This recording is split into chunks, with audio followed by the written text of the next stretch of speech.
So guys, welcome to the second video of second heart sound. We will be seeing the second heart sound. So in second heart sound, it is produced by closure of aortic as well as pulmonary valves. So produced by closure of semilunar valves, which are aortic valve and pulmonary valve. Both of these valves are having three cusps which are moon shaped, so they are called as semilunar valves. So there is two components of the second heart sounds, which is aortic component and other is pulmonary component. Aortic component will always appears early and it is a loud sound, and pulmonary component is the late component.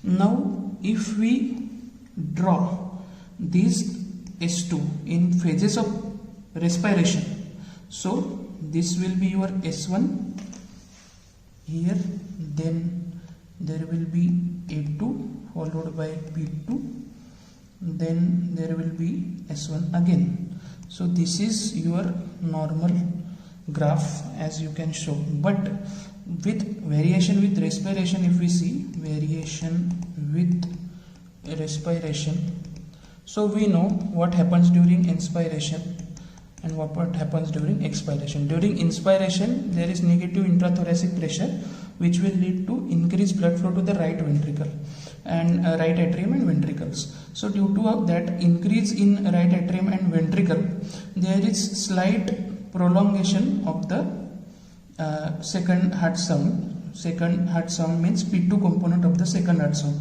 So there will be splitting in the second heart sound. Again during expiration, what happens? During expiration the flow is decreased on the right side, so P2 become early and A2 is at its place, but it is such that you cannot differentiate between A2 and P2. So this is the normal pattern of the second heart sound, means there is physiological split during inspiration and there is no split during expiration. Now this is how it goes. Now we will see what is abnormal split. What happens in abnormal split? There are four patterns. First is the single second heart sound. Second is wide and fixed second heart sound. Third is wide and variable second heart sound. And fourth is reversed or paradoxical second heart sound. So what happens in this is, we will be seeing this one by one. So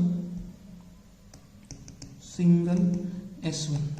Now as you will see why there will be single S1, by just a common sense you can think, if there is a pulmonary atresia or aortic atresia, means the wall itself is not present, then surely there will be single S1. So these are the common causes which you should remember, pulmonary atresia. Second thing is they are so severely stenosed that they cannot even produce a sound. So single S1. Another two causes are severe PS and severe AS. So these are the causes of single S1, S2. Sorry. This should be S2. Single S2. Now what happens in single S2 is, if we see our normal physiological split, what was happening? There was S1, then early A2 component, late P2 component was there, and in expiration there was no split. What happened in single S2 is, either this A2 component will be late or this P2 component will be early, so that these two sounds will come at the same time, as you can see here. So it is called single split. There is no split at all, single S1. So it occurs in case of pulmonary atresia, aortic atresia, severe PS and severe AS. Now we will see second, that is wide split. Now for the split to get widened, as you can see, either A2 component should be early or your P2 component should be late. Only these two causes can cause the wide split. So if you want to remember the causes of the wide split, we have to see how A2 component can occur early or P2 component can occur late. So I have underlined the causes of wide splitting second heart sound. First, we have to see there should be red bundle branch block. Second is LV pacing. Third is, now what happens in right bundle branch block? Right bundle branch block, as you can see, you have two ventricles, one is RV, one is LV. When the conduction comes from bundle of His to both the ventricle, they spread synchronously to the both the ventricles. But in RBBP, as this right sided bundle is blocked, this side is blocked. So because of block in this side, the impulse will travel to left ventricle first and then it will reach to right ventricle. So ultimately the pressure rise in the right ventricle will be late. So the P2 component is delayed. So RBBP explains this type of phenomenon. Same is with your LV pacing, that if you are pacing the left ventricle early, there got to be early A2 as component compared to the P2. So other cause is LV pacing. So these are the causes of wide split. Third cause, as it is very common, is ASD. Fourth cause is mitral regurgitation. Now there are many causes, but we have to see which are common causes in the practice. So in ASD, the split is always wide and fixed. It is wide and fixed split. Now why in ASD there is wide and fixed split?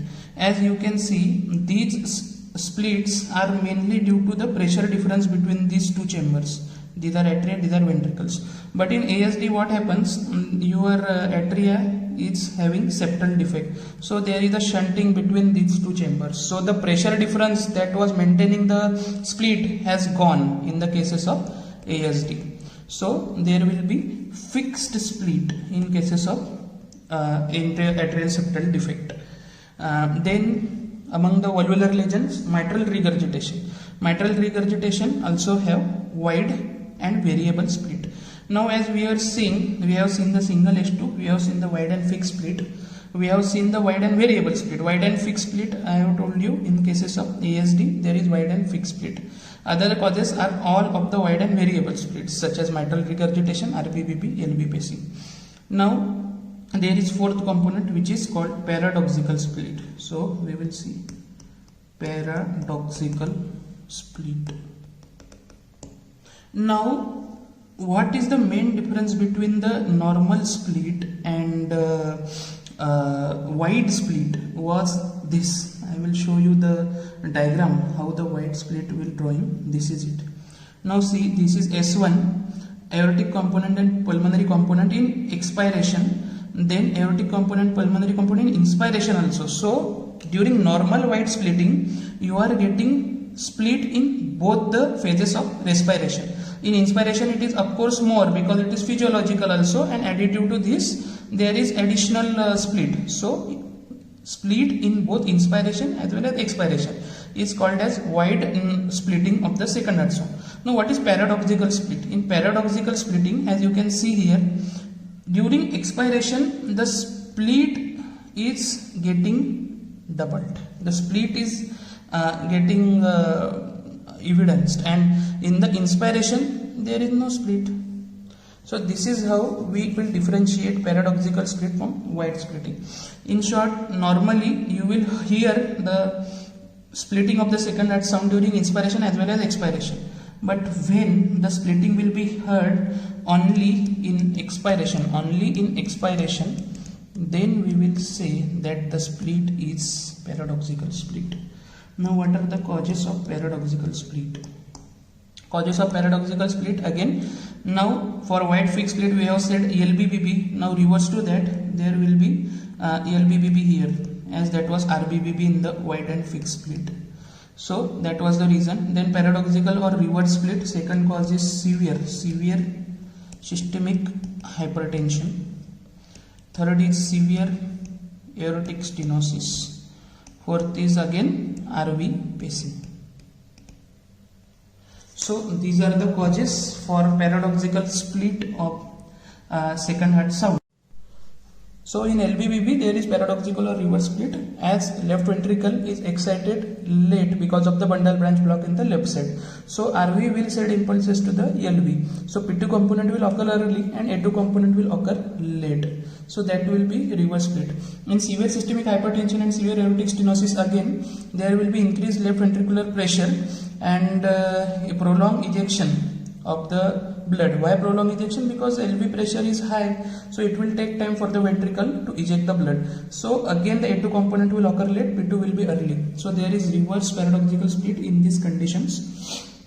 Now we will see what is Eisenmenger syndrome. Is Eisenmenger syndrome, it is seen mainly in the shunt diseases such as ASD and VSD. So in the atrioceptor ventricular septal defect, as you can see here, what is the normal shunt since birth is, first the blood will be shunted from left side to right side, as pressure in the left side is more and right side is less. So the normal shunt is from left to right. What happened in Eisenmenger syndrome is the shunt is reversed from right to left.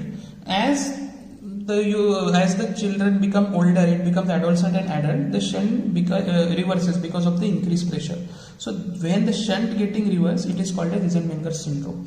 The significance is on Eisenmengerization, there is change in the finding of the cardiac system. So in the Eisenmenger syndrome, the ASD, there is no difference, wide and fixed split will be there, but in the VSD with Eisenmenger, there will be single loud P2, and in PDA with Eisenmengerization, there will be closed split.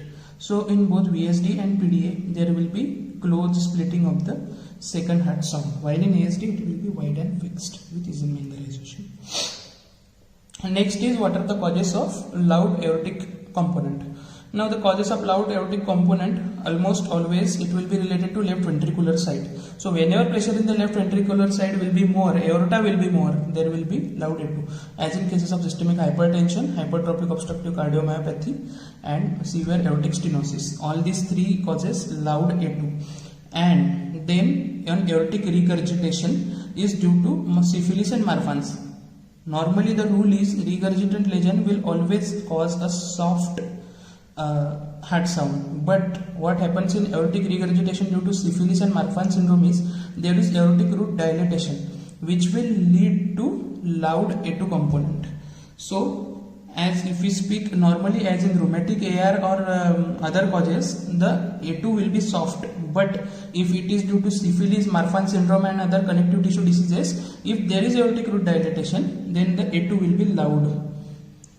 Now, what are the causes of loud P2? Loud P2 is always a prominent feature of pulmonary artery hypertension, and whichever condition that will lead to pulmonary hypertension will cause loud P2, such as mitral stenosis. Okay, so in mitral stenosis there will be loud pulmonary component of the second heart sound. Now, what are the causes of soft S2? Now, there are very much less causes of soft S2, such as calcified and degenerative aortic wall stenosis. If the wall is calcified and degenerative, then it will be not able to produce a loud sound. So that's why the component will be soft. So these are the causes of soft S2. So we have covered the second heart sound under the almost all headings. Just one revision about S2 in valvular diseases is S2 in valvular lesion. The points to remember are in mitral stenosis, aortic stenosis and aortic regurgitation. In these three lesions, the S2 will be closed and single split. Only in cases of mitral regurgitation, the S2 will be wide split. Else it will be closed or single split. This is the point to remember, that in MR there is wide splitting, while in other AS, AR and MS there will be closed or single split.